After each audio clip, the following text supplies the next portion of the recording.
Okay, the sounds. This is how we make these sounds. Our tongue is up.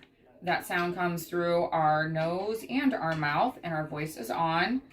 Ah, our voice is open, or our mouth is open. Ah, and our voice is on. This is our lip popper. Just air comes out, and our lips are together.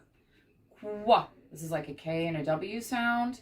Our voice is off for the K part, and then wa is on. Kwa.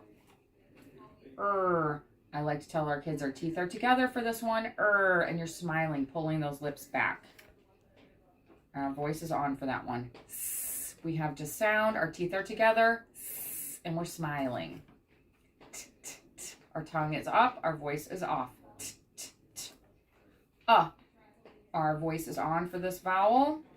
We're biting our lip, and our voice is on. Wah. Our lips come together first. Wah. And then they come back. Our voice is on. X. This is like a K and an S. Our voice is off for both of them.